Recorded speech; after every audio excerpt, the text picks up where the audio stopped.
बिस्मिल्लाहिर्रहमानिर्रहीम। मैं आज आपको lectureship CSS, PMS, SS, SSS पर मबनी पेपर नंबर 5 करवा रहा हूं। तो देखिए पहला question, some rise by sin and some by virtue fall is taken from, ये कोटेशन है, लाइन है ये किससे ली गई है? नंबर 1 दी हालोमैन, जो 1925 में ये T.S. इलियट की पोएम है दी हालोमैन, 1925 में पब्लिश हुई। बी हेडा गैबलर प्ले है ये हेनरी गिब्सन का, जो 1891 में पब्लिश हुआ। और सी जो है द जू ऑफ माल्टा 1590 में पब्लिश हुआ, 1590 में, क्रिस्टोफर मार्लो का है। और डी जो है मैयर फॉर मैयर, ये प्ले है विलियम शेक्सपियर का, जो 1603 और 4 के दरमियान पब्लिश हुआ। तो ये इसका करेक्ट आंसर है measure for measure by William Shakespeare. Measure for measure William Shakespeare का जो प्ले है उसमें से ये लाइन ली गई है, some rise by sin and some by virtue fall, ये उसमें लाइन ली गई है। इसका मतलब यह है कि कुछ लोग तो गुनाह करके, बुराई करके बुलंदी पा जाते हैं, आला दर्जे पर पहुंच जाते हैं, और कुछ लोग ऐसे होते हैं जो नेकी करके, अच्छाई करके भी गिर जाते हैं, जवाल पजीर हो जाते हैं। तो ये जो लाइन है some rise by sin and some by virtue fall, ये टेकन ली गई है विलियम शेक्सपियर के play measure for measure. Number आगे क्वेश्चन नंबर 2 है, from which poem of T.S. Eliot, T.S. Eliot की किस पोएम से are taken the most famous final line 4 lines, आखिरी जो 4 लाइनें हैं, जो 98 लाइन की जो पोएम है उसमें से 98 लाइन की पोएम में से आखिरी जो 4 लाइनें ये ली गई हैं, ये बताना है कि ये किस पोएम से ली गई हैं। This is the way the world ends, यही तो वो तरीका है जिसके जरिए दुनिया खत्म होगी।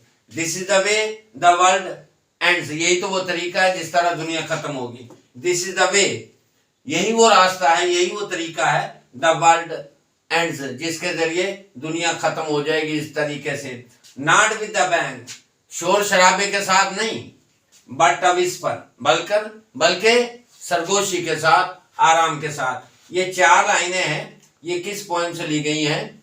और ये जो पोएम है जिसकी आखिरी 4 लाइन्स है, लास्ट 4 लाइन, इसमें टोटल 98 लाइन्स हैं। तो नंबर 1 पे है ला फिग्लियाची पियानी, ला फिग्लियाची पियानी, ये T.S. इलियट की पोएम है जो 1916 में लिखी उसने। नंबर 2 है पोर्ट्रेट ऑफ अ लेडी, ये 1915 में लिखी।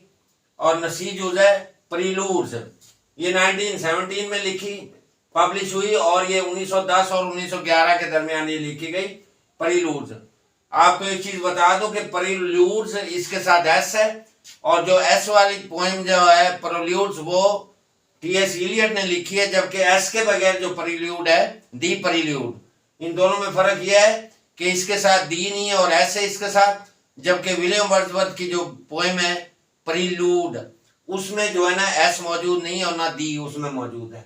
तो आगे नंबर डी है दी हालोमैन, ये 1925 में लिखी। तो ये जो 4 लाइनें हैं, लास्ट लाइनें, this is the way the world and, this is the way the world ends, this is the way the world ends, not with the bang, शोर शराबे के साथ नहीं, शोरो गोगे के साथ नहीं, बट विम्पर, बल्कि ये दुनिया सरगोशी के साथ खत्म होगी। ये T.S. इलियट की पोएम जो है डी जो करेक्ट है, दी हालोमैन, खोखले इंसान, 1925 में ये इसने लिखी, इसमें से ली गई है। असल में T.S. इलियट जो वर्ल्ड वार जो फर्स्ट हुई थी उसके बाद जो तबाहकारियां थी यूरोप के अंदर, उस पे उसने लेमेंट करते हुए ये पोएम लिखी है दी हालोमैन। और आपको बता दूं विलियम मेक पीस थेकरे, उसकी एक नावल है दी वैनिटी फेयर, वो जो नावल है विदाउट हीरो है। इसी तरह T.S. इलियट की ये जो पोएम है द हालोमैन, ये विदाउट हीरो है, इस पोएम के अंदर भी कोई हीरो नहीं है। तो ये इसका आंसर दुरुस्त है। ये 4 लाइनें जो 98 लाइनों पर डिपेंड करती है पोएम, कंसिस्ट है 98 लाइनों पर मबनी है। द हॉलो मैन, उसकी ये 4 लाइनें उसमें से ली गई, टी.एस. इलियट की पोएम। नंबर 3 है a particular set of the words and actions, अल्फाज और अफाल का एक मखसूस सेट है। इन रिलीजियस सेरेमनीज, जो मजहबी रसूमात में, सेरेमनीज में, तकरीबात में इस्तेमाल होता है, उसको क्या कहते हैं? इसकी दूसरी डेफिनेशन है a form of public worship, अवामी पूजा पाठ की जो फॉर्म होती है इबादत की, कलेक्शन ऑफ प्रेयर्स, या जो के इबादत की कलेक्शन होती है, that are used in a church service, जो चर्च में इस्तेमाल की जाती है, इबादत की वो अल्फाज जो चर्च में इस्तेमाल की जाते हैं, उनका कलेक्शन इज कॉल्ड लिटर्जी, उसको लिटर्जी कहते हैं, या मंत्रा कहते हैं, बी जूज या सी जूज उसको एब्राकाडबारा कहते हैं, या जारगन कहते हैं। तो इसका जो करेक्ट आंसर है वो लिटर्जी है। लिटर्जी जो कलीसा इबादत होती है, कलीसे के अंदर जो इबादत की जाती है, उसको लिटर्जी बोलते हैं, यानी a particular set of the words and actions used in religious ceremonies is called liturgy. और दूसरी इसकी definition a form of public worship, collection of prayers that are used in a church service is called liturgy. जबकि जो मंत्रा होता है, इसको एब्रेडेब्रा भी कहा जाता है, मंत्रा। और जो एब्रा कैडबरा है, ये मंत्र होता है, मैजिकल वर्ड्स होते हैं। जबकि जॉर्गन जो है, ये सतवेजड़ी बोली होती है, यानी अनइंटेलिजिबल वर्ड्स पर डिपेंड करती है। ये इसके अंदर ऐसे अल्फाज इस्तेमाल होते हैं, वर्ड्स जो समझ नहीं आते, उसको जॉर्गन बोलते हैं। तो इसका जो करेक्ट आंसर लिटर्जी है। नंबर आगे 4 है who was awarded the Nobel prize in literature in 2023। 2023 में, अक्टूबर 2023 में नोबेल प्राइज किसको मिला? तो इसका करेक्ट आंसर है जॉन ऑलिव फॉस या फॉसे। ये 1959 में पैदा हुआ था और अभी तक हयात है। 64 साल इसकी उम्र है, 64 ईयर। और ये जो है नॉर्वे का नावलिस्ट है, नॉर्वेजियन नावलिस्ट है, पोएट है, प्लेराइट है, एसेइस्ट है। इसको जो अक्टूबर 2023 में जो लिटरेचर का जो नोबेल प्राइज है वो इसको मिला है। और खास तौर पर इसकी जो एक बुक है वो 7 वॉल्यूम नावल, एक 7 पार्ट में, 7 पार्ट्स में वो नावल है जिसका नाम है सेप्टोलॉजी, जो 2021 में पब्लिश हुआ, 2021 में। ये सीरीज है ऑफ 3 बुक्स की, ये 3 बुक्स की एक सीरीज है, 7 इसके पार्ट है, यानी 7 नावल इसके अंदर है। इसको सेप्टोलॉजी बोला जाता है। इस सेप्टोलॉजी को जो है पुलित्जर प्राइज जो है वो भी मिला है। तो इसके अंदर जो बुक्स हैं, नंबर 1 है द अदर नेम, ये 2019 में छपी। नंबर 2 है आई इज एन अदर, ये 2020 में छपी। नंबर 3 है और अ न्यू नेम, ये 2021 में छपी। ये 3 बुक्स हैं, इन 3 इसको वॉल्यूम में इसको पब्लिश किया गया है। 7 इसके अंदर नावल है।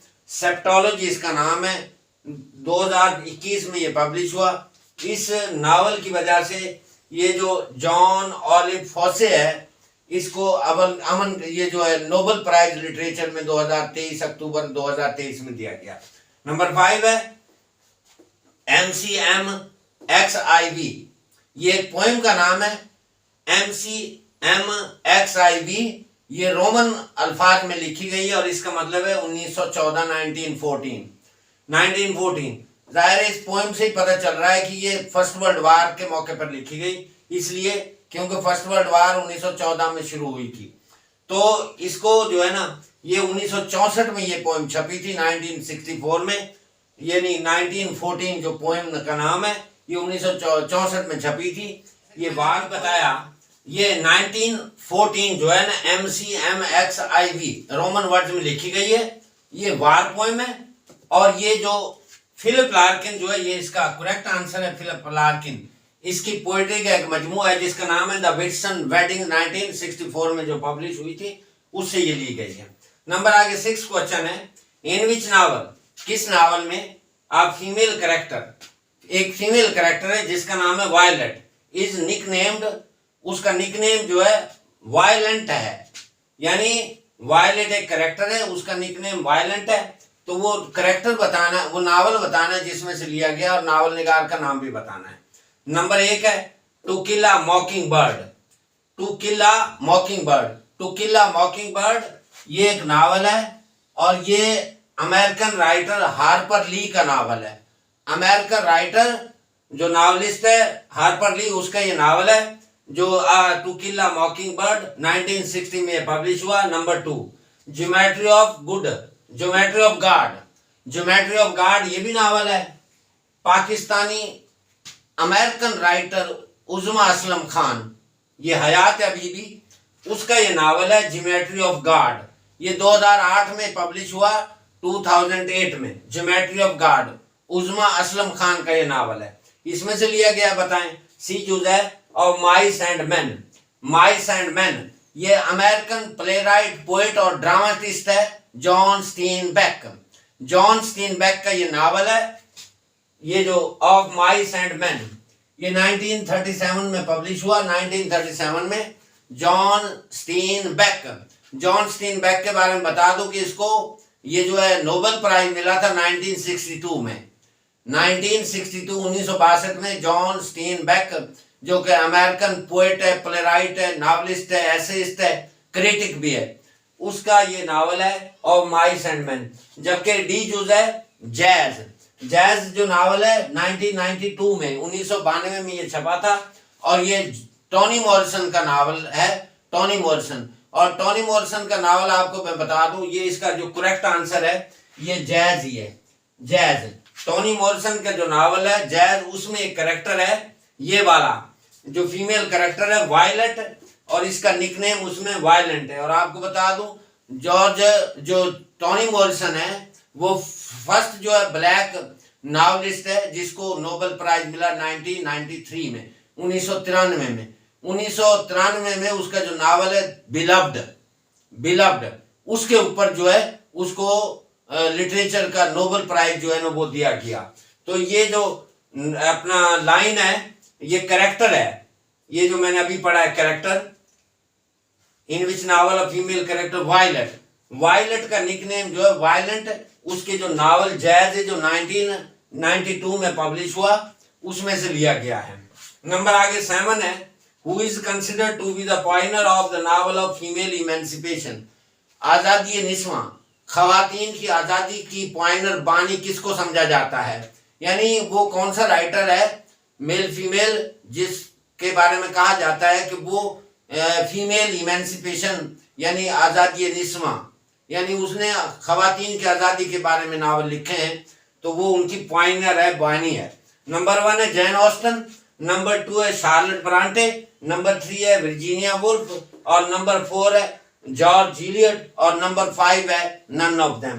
तो इसका बी आंसर करेक्ट है। शार्लेट ब्रांटे जो है, जो ब्रांटे सिस्टर 3 बहनें हैं, शार्लेट ब्रांटे को अपना पॉइनियर ऑफ फीमेल इमेंसिपेशन कहा जाता है, क्योंकि इसने शार्लेट ब्रांटे ने सबसे पहले खवातीन के हकूक की आवाज बुलंद की अपने नावलों में। नंबर 8 है पॉल, ये एक पॉल कैरेक्टर है जो कि अपना चार्ल्स डिकेंस के नावल डॉम्बी एंड सन, डॉम्बे एंड सन से लिया गया है। और दूसरा कैरेक्टर है डेविड, जो कि डेविड कोपरफील्ड चार्ल्स डिकेंस का नावल उससे लिया गया है। और तीसरा जो कैरेक्टर है वो पिप है, ये चार्ल्स डिकेंस का जो नावल है ग्रेट एक्सपेक्टेशंस, ये इसमें से लिया गया है।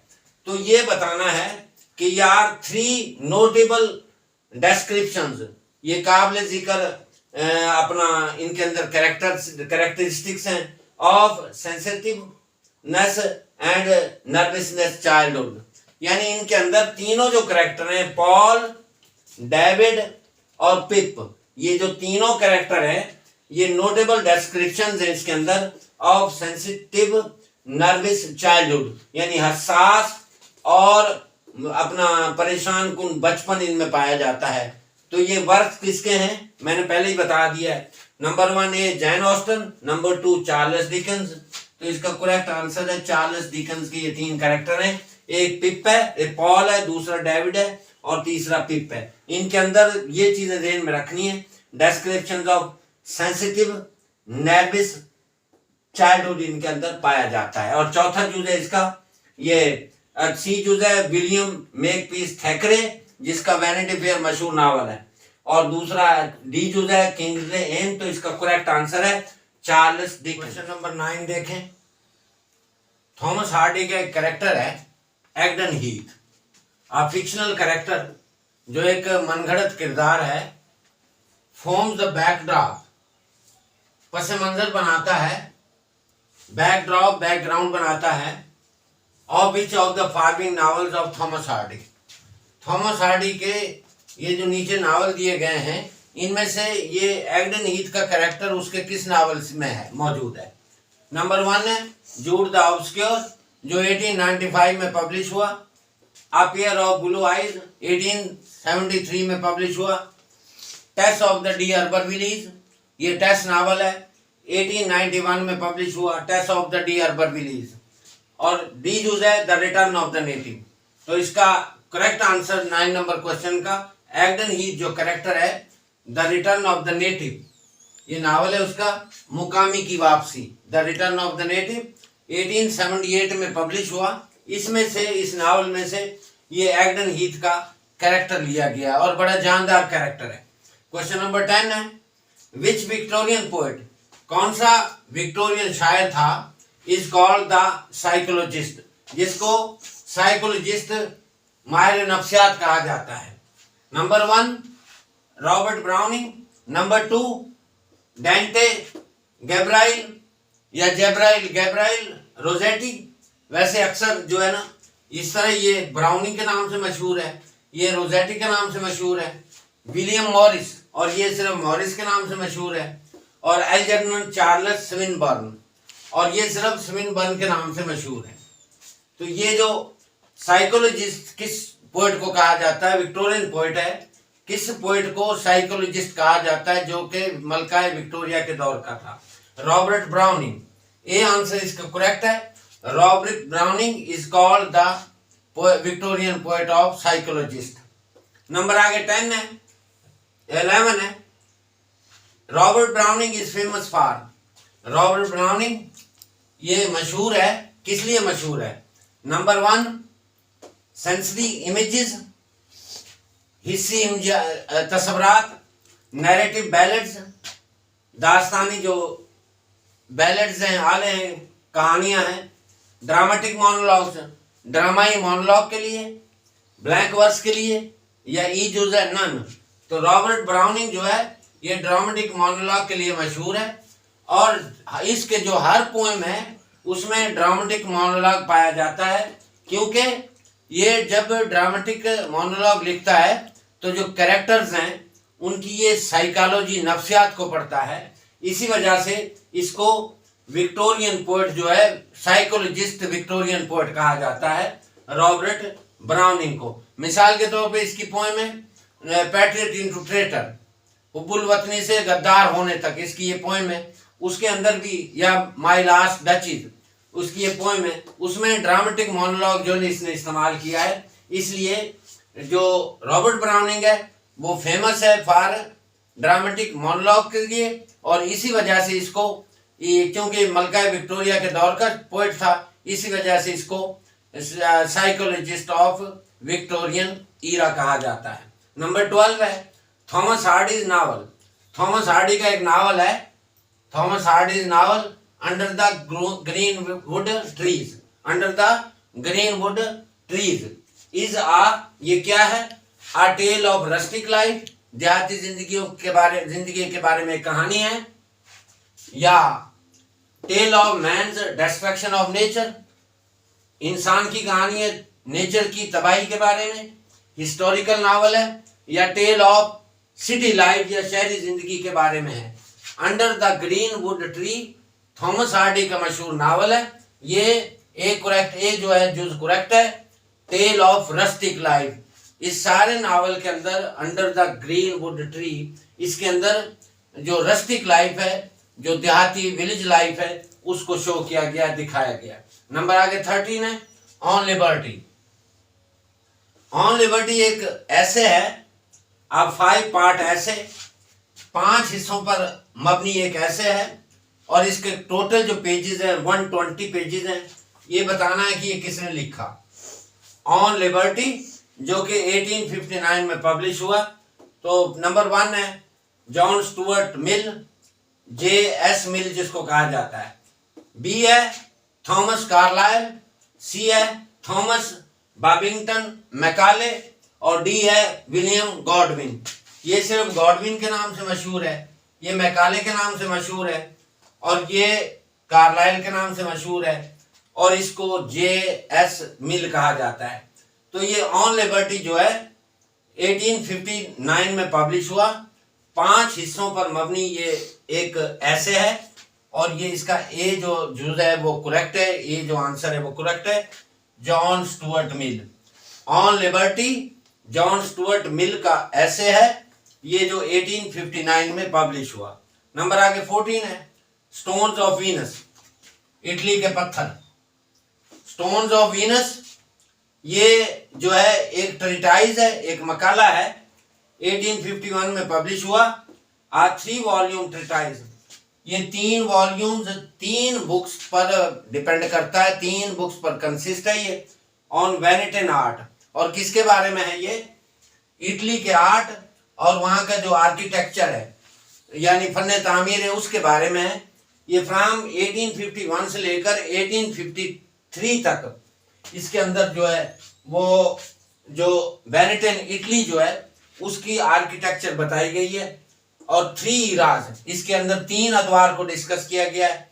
दूसरे लफ्जों में आप कह सकते हैं कि इसके अंदर जो वेनेटियन आर्किटेक्चर है, इटली की जो माहिर तामीर अपना फन तामीर के बारे में बातें हैं वो 3 किस्म की हैं। नंबर 1 है Byzantine architecture, number 2 Gothic architecture, number 3 renaissance architecture. तो ये बताना कि ये लिखा किसने है। स्टोन्स ऑफ वीनस ये किसने लिखा है? Number 1 Thomas Babington Macaulay, number 2 Thomas Carlyle, number 3 John Henry Newman और नंबर 4 जॉन रस्किन। तो ये जॉन रस्किन का मजमून है। जॉन रस्किन एक बुक है जॉन रस्किन की जिसका नाम है स्टोन्स ऑफ वीनस। इनमें इसके अंदर 3 टाइप जो है ना वो बयान की गई है, आर्किटेक्चर की और आर्ट की, या 3 अदवार को पेश किया गया है। ये जो मैंने पहले बताया ये मैकाले के नाम से मशहूर है, ये कार्लाइल के नाम से मशहूर है और ये न्यूमैन के नाम से मशहूर है। तो स्टोन्स ऑफ वीनस ये 3 वॉल्यूम ट्रीटाइज एक मकाला है और 3 टाइप्स इसके अंदर बयान की गई है आर्किटेक्चर की और 3 इराज 3 अदवार का इसके अंदर जिक्र किया गया है। जॉन रस्किन का ये मशहूर बुक है। अगला नंबर है 15 नंबर दी प्रोफेसर। दी प्रोफेसर एक नावल है जो 1857 में पब्लिश हुआ। दी प्रोफेसर इसके बारे में बता दूं, ये सबसे पहले जो राइटर है नावलिस्ट है उसने इसको 1847 में पेश किया था, सबमिट किया था, लेकिन जो सारे उस वक्त के पब्लिशर्स थे उन्होंने इसको रिजेक्ट कर दिया था और ये उस राइटर का पहला नावल है। The professor was the first novel written by pseudonym Currer Bell. इसने असल नाम से नहीं लिखा था, सूडोनिम से लिखा था, कलमी नाम से लिखा था और उस राइटर का नाम जो कलमी नाम था करर बेल था। और आपके लिए बता दूं कि उसको ब्रांटे सिस्टर भी कहा जाता है। तो इसको पहली दफा जब 1847 में पब्लिश करने के लिए भेजा, मुख्तलिफ जो है डिफरेंट टाइप के जो पब्लिशर्स हैं उन्होंने इसको रिजेक्ट कर दिया। बाद में इसके शौहर यानी इसके हस्बैंड ने इसको पोस्ट्यूमसली इसकी डेथ के बाद इसके जो हस्बैंड थे उसका नाम था आर्थर बेल निकोल्स, उसने इसको पब्लिश किया। तो कौन था वो? Number 1 Charlotte Bronte, number 2 Emily Bronte, number 3 Anne Bronte और नंबर 4 जॉर्ज इलियट।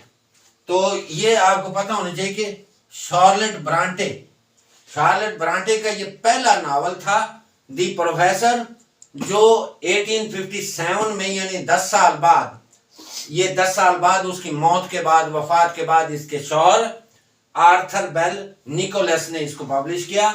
और ये जो शार्लेट ब्रांटे थी, क्योंकि दौर उस टाइम उस दौर, वो जो दौर था वो इस तरह का था कि उस वक्त खवातीन को लिखने की इजाज़त नहीं थी, खवातीन जो फीमेल थी। तो फिर इसने जो सूडोनाम इस्तेमाल किया शार्लेट ब्रांटे ने, वो करर बेल के नाम से इसने इसको द प्रोफेसर इसका पहला नावल था। नंबर आगे 16 है George Elliot real name. George Eliot बड़ी फेमस नावल निगार है, फीमेल है। तो इसका असल नाम क्या था आपने बताना है। Number 1 George Evans, number 2 Eliot Evans, number 3 Mary Ann Evans और नंबर 4 मैरियन इलियट। तो इसका करेक्ट आंसर है जॉर्ज इलियट का जो रियल नेम था, असल नाम था मैरी एन इवंस। ये सी जो इसका करेक्ट। नंबर 17 है George Bernard Shaw, G B Shaw जिसको बोलते हैं, जॉर्ज बर्नार्ड शाह जिसको जीबी शाह बोलते हैं, मॉडर्न जो प्ले राइटर है, ड्रामेटिस्ट है। कन्फेस्ड, ये तस्लीम करता था to be the disciple of, कि ये किसका शागिर्द था। डिसिपल का मतलब होता है शागिर्द, pupil, PUPIL pupil. George Bernard Shaw confessed, तस्लीम करता था to be the disciple of, कि ये किसका शागिर्द था। नंबर 1 जोनाथन स्विफ्ट का, नंबर 2 H.G. वेल्स का, नंबर 3 सैमुअल बटलर का और नंबर 4 हेनरिक इब्सन। तो ये हेनरिक इब्सन डी जो दुरुस्त है। ये जो जीबी शाह था जॉर्ज बर्नार्ड शाह, ये डिसिपल था, शागिर्द था हेनरिक इब्सन। क्वेश्चन नंबर 18 देखें। Who wrote the novel fasting feasting, रोजा रखना दावत देना नाम का एक नावल है, फास्टिंग फीस्टिंग, जो 1999 में पब्लिश हुआ और 1999 में ही इसको बुकर प्राइज मिला। ये किसने लिखा है, जिसका मौजू जो है rich in the sensuous atmosphere, elegiac pathos and bleak comedy at which the author excels. यानी फास्टिंग और फीस्टिंग जो है माला माल है, रिच है, इन द सेंसुअस एटमॉस्फेयर, हसास माहौल से भरा हुआ है, एल्जिक पैथस, खूबसूरत सोजोकुदास से भरा हुआ है, एंड ब्लीक कॉमेडी, और जिसके अंदर तारीख मिजाह पाया जाता है, एट विच द ऑथर एक्सेल्स, जिसमें जो ऑथर है, मुसन्नफ है या मुसन्फा, उसने बहुत ज्यादा सबकत हासिल की है, महारत हासिल की है। At which short listed and which was short listed for the Booker Prize for fiction in 1999, जो बुकर प्राइज के लिए मुंतखब किया गया 1999 में। नंबर 1 है, ये किसने लिखा है फास्टिंग और feasting, Anita Desai. Number 2 Bapsi Sidhwa, number 3 Arundhati राय और नंबर 4 विक्रम सेठ। ये जो चारों के चारों राइटर हैं, ये पाकिस्तान और इंडिया से ताल्लुक रखते हैं। तो ये फास्टिंग एंड फीस्टिंग जो 1999 में पब्लिश हुआ और 1999 में इसको बुकर प्राइज मिला, अनीता देसाई। ये ए जुज जो है करेक्ट है इसका, ए जुज।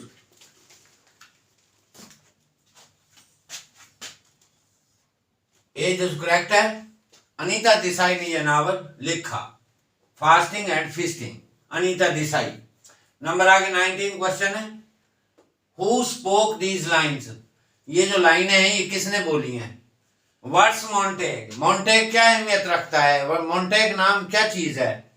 इट इज नार हैंड नार फुट, ना तो ये कोई हाथ है ना पाँव है, नार आर्म नार फेस, ना कोई बाजू है इसका ना फेस है, नार एनी अदर पार्ट, कोई भी तो दूसरा कोई और हिस्सा अहमियत नहीं रखता।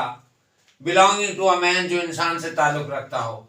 ओ बी सम अदर नेम, इसके अलावा कोई मॉन्टेग के नाम के अलावा कोई और नाम भी तो हो सकता है। What's in name, what's in a name, नाम में रखा ही क्या है। व्हाट्स, ये बड़ी मशहूर लाइन है, फेमस लाइन है। व्हाट्स इन अ नेम, नाम में रखा ही क्या है। That which we call a रोज, जैसे कि हम गुलाब के फूल को रोज कह देते हैं। बाय एनी अदर वर्ड, इसके लिए हम कोई और लफ्ज इस्तेमाल अगर करें, वुड स्मेल एज स्वीट, तो गुलाब का फूल तो उतनी ही खुशबू देगा। तो ये किसने बोला है। नंबर 1 है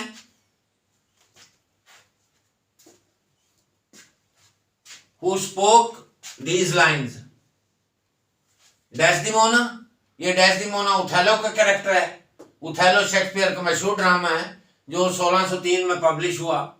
नंबर 2 है रोजालिंड, ये रोजालिंड शेक्सपियर का ड्रामे का एक कैरेक्टर है जो एज यू लाइक इट, इसके जो कॉमेडी है उसमें लिखा गया, ये रोजलिंड उसका कैरेक्टर है।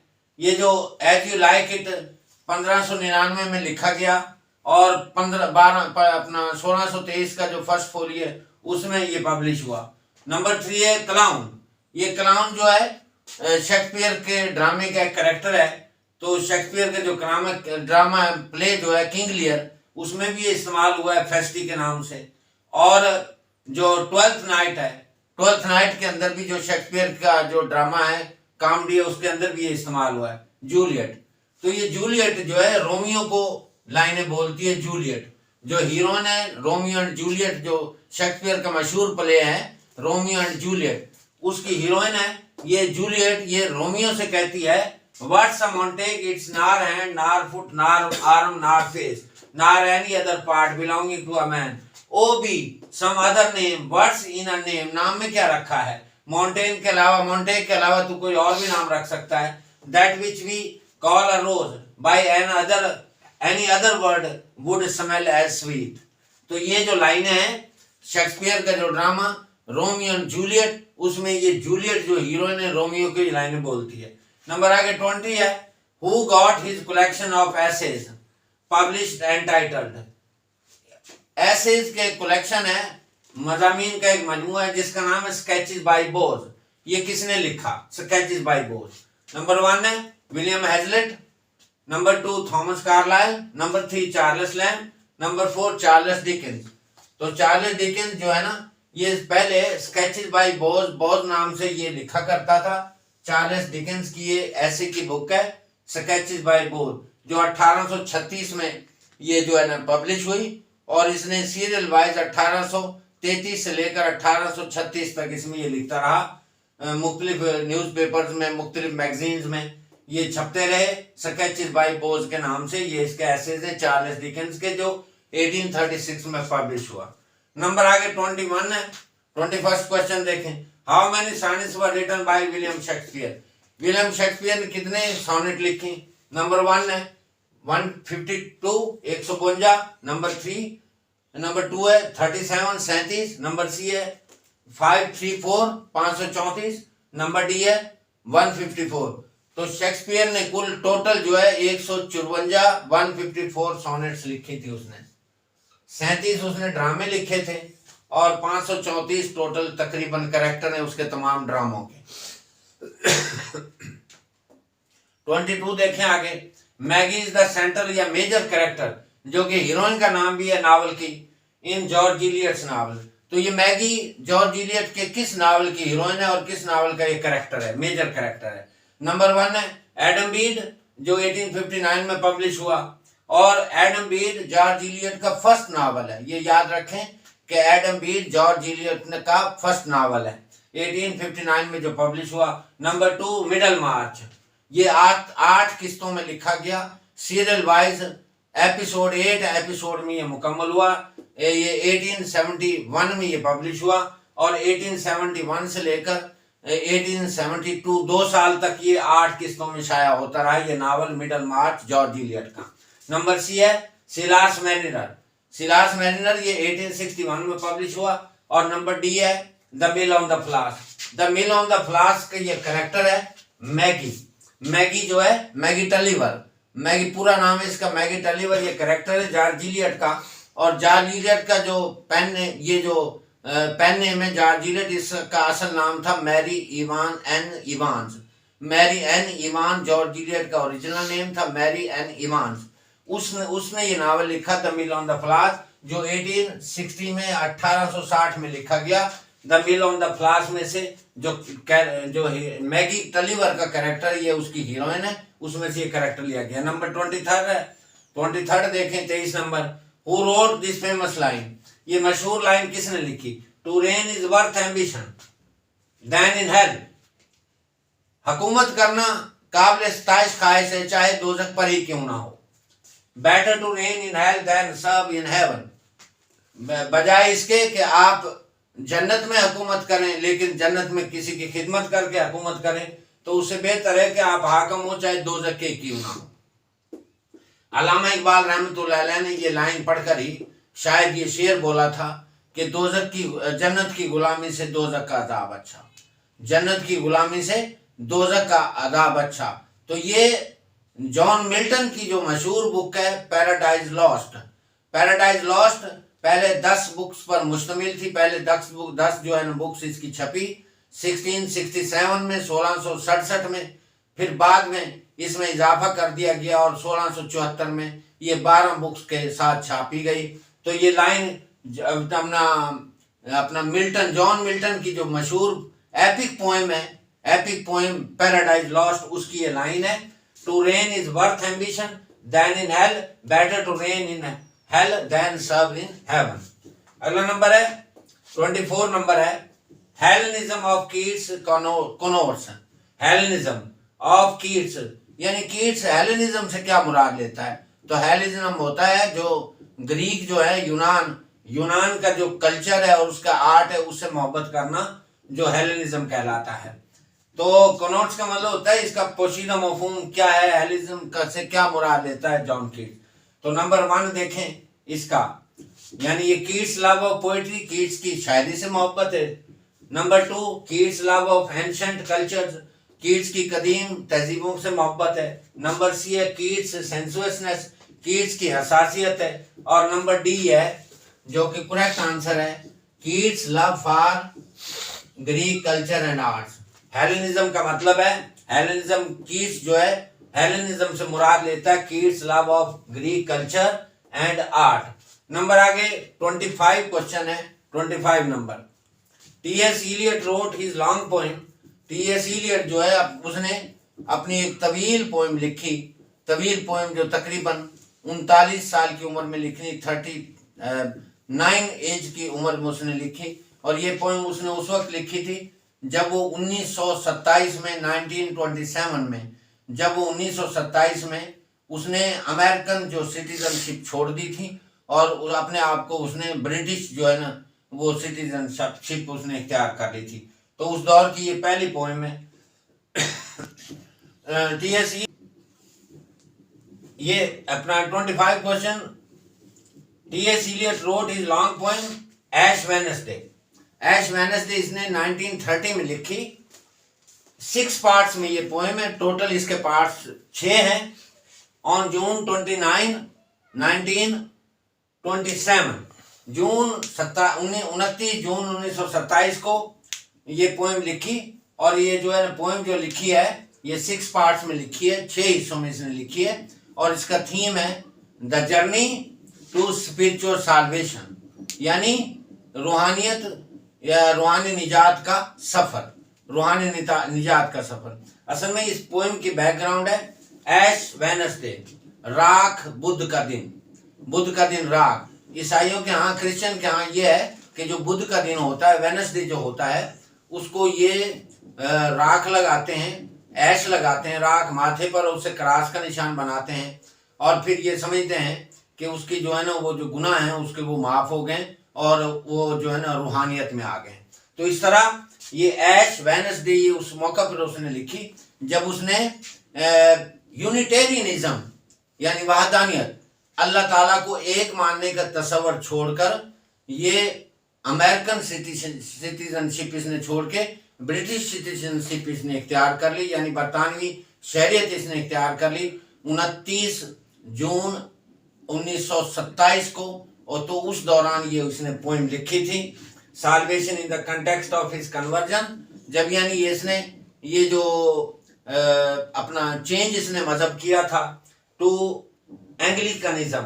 एंग्लिकनिज्म का मतलब है ये ब्रिटिशिज्म, यानी ये जो बरतानिया के गिरजाघर हैं उनसे ये वाबस्ता हो गया था अमेरिकन गिरजाघरों को छोड़कर, फ्रॉम यूनिटेरियनिज्म ऑन जून 29 1927 को। आज इसके बारे में एक चीज और बता दूं, टी.एस. इलियट वो पोएट है, वो शायर है जिसको 1948 में नोबेल प्राइज मिला अदब का, लिटरेचर का, 1948 में। और 39 साल की उम्र में इसने जो है ना अमेरिकन सिटीजनशिप छोड़कर बरतानवी शहरियत इख्तियार कर ली थी 1927 में, 1927 में। अगर 26 क्वेश्चन देखें, famous lines of Francis bacon. जैसे फ्रांसिस बैकन का जो मजमून है ऑफ स्टडीज, इसने मजमून लिखा है। फ्रांसिस बैकन के बारे में बता दूं, एक्चुअल ये कोई राइटर नहीं था, ये साइंटिस्ट था। लेकिन जब ये फारग वक्त होता था इसके पास, तो ये साइंटिफिक इन्वेंशंस या उसकी जो रिसर्च है उससे जब ये थक जाता था तो फारग होता था, तो फारग टाइम में ये मजमून जो है ना वैसे ही लिखा करता था। इसने वो प्रिंटिंग के लिए दे दिए, वो इतने पॉपुलर हुए कि लोग इसको एज ए साइंटिस्ट भूल गए और अब ये इसको as a writer, as an atheist, essayist और सैटायरिस्ट के तौर पर ये जाना जाता है। तो उसकी ये जो ऐसे है ऑफ स्टडीज 1597 में ये पब्लिश हुआ। इसकी ये मशहूर लाइनें हैं, सारे ऐसे में से मैंने ये 5-6 मशहूर लाइनें निकाली हैं, इसकी कोटेशंस हैं, ये आपको ज़हन में रखनी लाइन चाहिए। पीपीएससी के पेपर्स में, सीएसएस के एग्जाम में इनको पूछते हैं। तो पहली लाइन है, देखें, स्टडीज सर्व फॉर डिलाइट, जो मुतालिया होता है, कुतब का मुतालिया वो मुसर्रत देता है, फॉर ऑर्नामेंट और इंसान को जीनत बख्शता है, मेक एंड फॉर एबिलिटी और इंसान की जो एबिलिटी होती है उसको ये चमकाता है। इसकी सेकंड कोटेशन देखें, क्राफ्टी मैन, जो चालाक लोग होते हैं, मक्कार लोग होते हैं, क्राफ्टी मैन कंडेम, वो दूसरों की मुजम्मत कर, किताबों की मुजम्मत करते हैं। जो क्राफ्टी मैन होते हैं वो कंडेम, किताबों की मुजम्मत करते हैं। सिंपल मैन एडमायर देम, जो सादा लोग होते हैं वो किताबों की तारीफ करते हैं, मुतालिया की। एंड वाइज मैन, और जो अक्लमंद लोग होते हैं वो उन किताबों के मुताले को अपने तजर्बे में इस्तेमाल करते हैं। अब इसके आगे थर्ड कोटेशन देखें, third, read not to contradict, मुताला कीजिए आप लेकिन किस लिए, कंट्राडिक्ट, एक दूसरे की बातों की तरदीद करने के लिए मुताला ना कीजिए, किताबें मत पढ़ें। एंड कंफ्यूट, और बहस में पढ़ने के लिए किताबें मत पढ़ें। एंड नॉट टू बिलीव, और ना ही ये यकीन रखने के लिए। एंड टेक फॉर ग्रांटेड, कि आप उनको मामूली समझ लें। नॉट टू फाइंड टॉक, ना ही उनमें से बातें मालूम करने के लिए किताबों का मुताले कीजिए। एंड डिस्कोर्स, ना ही बातचीत के लिए, बल्कि टू वे एंड कंसीडर, बल्कि टू वे एंड कंसीडर, उन किताबों से वजन करने के लिए, यानी इंसान की अहमियत बढ़ाने के लिए। एंड कंसीडर, उनको समझने के लिए, गौर व खोज करने के लिए। नंबर आगे 3 है, read not to contradict and confute, not to believe, ये हो गया है। नंबर 4 देखें, some books are to be tasted, कुछ किताबें ऐसी होती हैं जिनको चखा जाता है, कुछ किताबें चखने के लिए होती हैं। अदर, जबकि दूसरी किताबें टू बी स्वallowed, निगलने के लिए होती हैं। एंड डाइजेस्टेड, और कुछ किताबें होती हैं जिनको हजम किया जाता है, हजम करने के लिए होती हैं। आगे 4 नंबर जो है, 4 नंबर हो गया। आगे 5 नंबर देखें, हिस्ट्रीज मेक मैन वाइज, तारीख का मुतालिया जो है, हिस्ट्री, तारीख का मुतालिया इंसान को वाइज बनाता है, अक्लमंद बनाता है। और पोएट्स जो उनको विट्टी ज़हीन बनाता है। एंड द मैथमेटिक्स, सटल और रियाजी जो है इंसान को लतीफ़ बनाता है, रियाजी का मुतालिया। नेचुरल फिलॉसफी, जो कुदरती फलसफा है, वो इंसान को डीप बनाता है, यानी उसके इल्म में गहराई पैदा करता है। और उसके मॉरल को ग्रेव, संजीदा बनाता है। उसकी लॉजिक और रिटोरिक एबिलिटी को, उसको लॉजिक एंड रिटोरिक, उसकी बयानबाजी को एबल टू कंटेंट, मुकाबला करने के काबिल बनाता है। तो ये 6 नंबर देखें, reading make the full man, पढ़ाई इंसान को मुकम्मल इंसान बनाती है। Reading make the full man, conference और बातचीत, मशवरा जो है, आर रियली मैन, उसको एक रेडी मैन, तैयार इंसान बनाता है। एंड राइटिंग, और जो लिखाई है, तहरीर है, एन एग्जैक्ट मैन, एक दुरुस्त आदमी बनाती है। रीडिंग एड्स परफेक्शन, मुतालिया निखार पैदा करता है टू अ मैन्स पर्सनैलिटी, इंसान की शख्सियत में। क्वेश्चन नंबर 27 देखें, व्हाट इज प्रासदी या प्रोजेडी, व्हाट इज प्रासदी या प्रोजेडी, प्रोजेडी या प्रोजेडी क्या है? उर्दू में इसको इल्म उरूज कहते हैं, पिंगल या औजान शनासी या फन शायरी या अरकान शेर कहते हैं इनको। The study of meter, meter का मुतालिया यानी शेरी पैमाने का मुतालिया। रिदम, शेरी वजन का। या ताल का मुताला, इंटोनेशन जो लहजा है, स्टाइल है, आवाज का ज़ेरोबा में इंटोनेशन लहजा, उसका मुताला ऑफ अ पोएम, किसी पोएम में, इज कॉल्ड प्रोसडी या प्रोजेडी कहलाता है। द स्टडी ऑफ, दूसरी डेफिनेशन देखें, द स्टडी ऑफ वर्सिफिकेशन, शायरी या काफिया बंदी या तुकबंदी का मुताला। The study of versification is called prosody, उसको प्रोजेडी बोलते हैं, काफिया बंदी या काफिया पैमाई जिसको बोलते हैं। शेरी औजान का इल्म, जो शेर होते हैं पोइट्री के, उनके वजन और बहूर का इल्म, बहर की जमा बहूर, यानी जो बहरें होती हैं, रदीफ काफिया होता है, उनका इल्म जो है प्रोजेडी कहलाता है।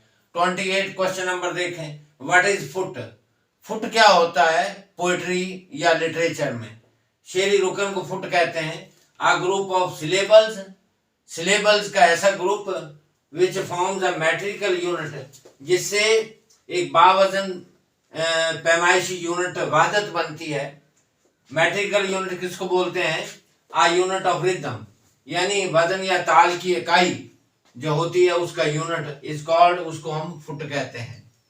इसके सेकंड वो देखें definition, a unit or group or combination of stressed and unstressed syllables, यानी स्ट्रेस्ड और अनस्ट्रेस्ड सिलेबल का जो कॉम्बिनेशन है in a line of poetry, poetry की एक लाइन में, उसको हम फुट कहते हैं। क्वेश्चन नंबर 29 देखें, व्हाट इज मीटर, मीटर क्या है, शेरी पैमाना क्या है। A unit of rhythm in poetry, poetry में रिदम का एक यूनिट जो है मीटर कहलाता है। सेकंड डेफिनेशन देखें, the pattern of beats, beats कहते हैं ताल को, ताल सुर। द पैटर्न नमूना या सांचा, founding in a line of poetry, शायरी की एक लाइन में जो बीट्स का पैटर्न होता है उसको हम मीटर कहते हैं। अगली डेफिनेशन देखें, the arrangement of poetic feet, शायराना फीट जो पोएटिक फीट है, शेरी पैमाना है, इनटू अ लाइन, उनका लाइन में अरेंजमेंट करना इज कॉल्ड मीटर। इसकी एक और डेफिनेशन देखें, the rhythm of syllables, syllables का रिदम जो है in a line of poetry, शायरी की एक लाइन में, उसको हम मीटर कहते हैं। The rhythm of syllables in a line of poetry is called rhythm. आगे क्वेश्चन नंबर 30 देखें, what is rhythm, what is rhythm, rhythm क्या है। बहरी वजन को रिदम बोलते हैं, जो बहरों का वजन होता है, शेरी वजन को। The pattern of stressed and unstressed beats, यानी एक सांचा, नमूना ऑफ किसका, स्ट्रेस्ड एंड अनस्ट्रेस्ड बीट्स, ऐसी बीट्स, ऐसे रिदम जिन पर जोर दिया जाए, ऐसे अल्फाज जिन पर जोर दिया जाए, यानी उनको मैट्रिकल यूनिट्स कहते हैं, इज कॉल्ड, उसको हम रिदम कहते हैं। व्हेन एन ऑथर, जब कोई मुसन्नफ या राइटर या पोएट कंबाइंस मैट्रिकल यूनिट्स, मैट्रिकल यूनिट्स को इकट्ठा करता है इनटू अ पैटर्न, एक नमूने में, तो फिर वो जो राइटर है वो रिदम क्रिएट करता है। आगे नंबर 31 देखें, व्हाट इज सिलेबल, सिलेबल क्या होता है। लफ्जी वक्फे होते हैं, जो लफ्जों के वक्फे होते हैं उनको सिलेबल कहा जाता है। आ यूनिट ऑफ प्रोनाउंसिएशन, तलफ़्फ़ुज़ का एक यूनिट, प्रोनाउंसिएशन का एक यूनिट जो है, हैविंग वन वावल साउंड, जिसमें कम से कम एक वावल साउंड लाजमी होना चाहिए, उसको हम सिलेबल कहते हैं। इस कॉल्ड सिलेबल। फॉर एग्जाम्पल, मिसाल के तौर पर, द वर्ड अनफेथफुल, एक लफ्ज यहाँ पे दे रखा है अनफेथफुल, हैज 3 सिलेबल्स, इसमें 3 सिलेबल हैं। कैसे 3 सिलेबल है, नंबर 1 देखें, अन, नंबर 2 फेथ, नंबर 3 फुल। ये अनफेथफुल, ये 3 लफ्जी वक्फे हैं, 3 लफ्जी वक्फे। और आप देखें इनमें हर एक में वावल लेटर मौजूद है। अन में यू है, फेथ में एफ ए आई है, और फुल में यू है।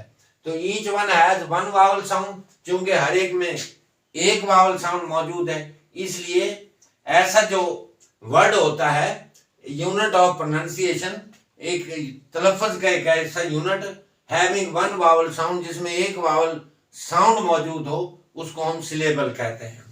आगे नंबर 32 है, व्हाट इज इंटोनेशन। इंटोनेशन क्या है?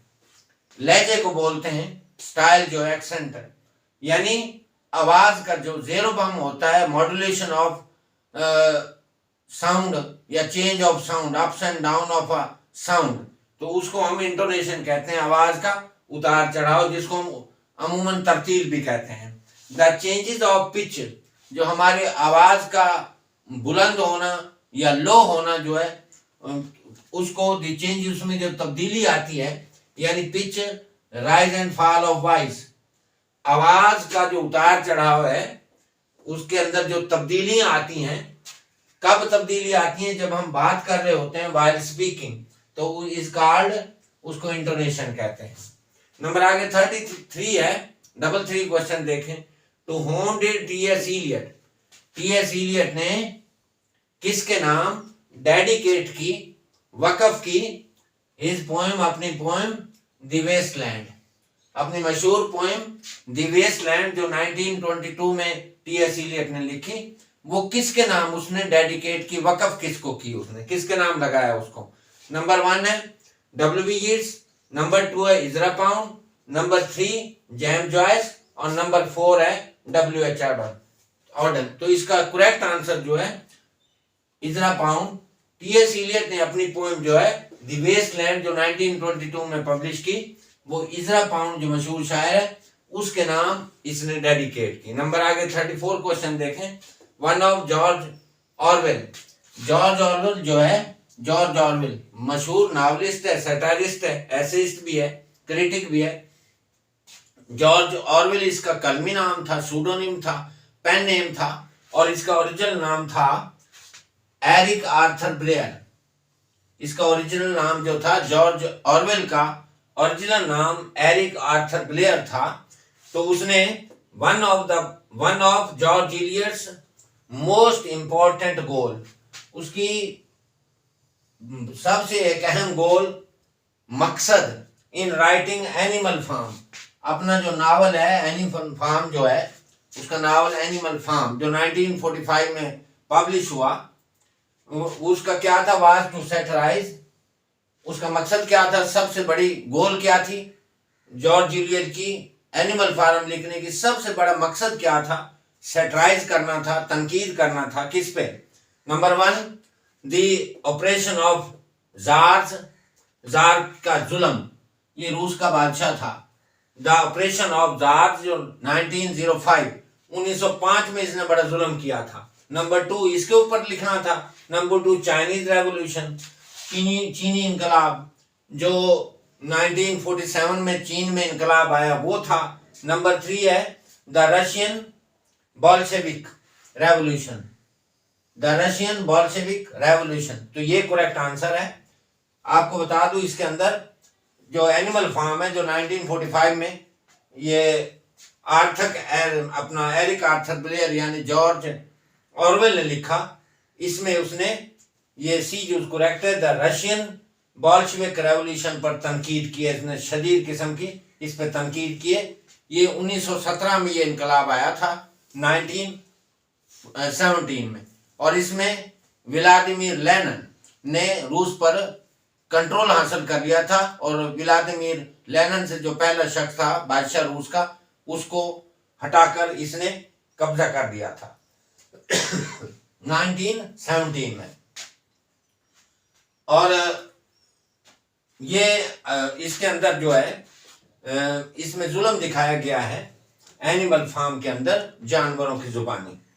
नंबर आगे 35 है, विच ब्रिटिश राइटर, उस बरतानवी राइटर का नाम बताना है जो लाहौर में रहता रहा और उसने अपना मशहूर नावल किम लिखा। वहां पे वो मुंबई में भी रहता रहा लेकिन लाहौर में रहकर उसने अपना मशहूर नावल जो है किम लिखा। और उसके बारे में एक चीज और बता दूं कि वो पोएट लॉरिएट गो के बना नहीं, उसको कई दफा पोएट लॉरिएट का चांस दिया गया लेकिन उसने हर दफा उसको रिजेक्ट कर दिया। और जिसको 1907 में नोबेल प्राइज मिला लिटरेचर पर, उसका नाम बताना है। विच British writer lived in Lahore, कौन सा बरतानवी राइटर लाहौर में रहता था। रोड हिज नॉवल किम, उसने अपना एक नावल 1901 में लिखा, 1901 में। बैग द टाइटल, और फिर टाइटल उसने वन किया, अचीव किया, किसका, पोएट लॉरिएट का, यानी उसको पोएट लॉरिएट वो बना रहे थे ब्रिटिशर्स, इंग्लैंड वाले, लेकिन उसने जो है रिजेक्ट कर दिया, उसने मुस्तरद कर दिया, वो नहीं लिया। नोबेल प्राइज 1907 में उसको मिला। तो बताना, E.M. Forster, number 2 Henry James, number 3 Walter Scott, number 4 Rudyard Kipling. तो रुडयार्ड किपलिंग जो था, रुडयार्ड किपलिंग लाहौर में रहता था। लाहौर में रहकर उसने अपना मशहूर नावल किम लिखा 1901 में। उसको पोएट लॉरिएट का खिताब देते रहे 3-4 दफा, लेकिन उसने उसको कबूल करने से इनकार कर दिया। 1907 में उसको अदब का नोबेल प्राइज मिला।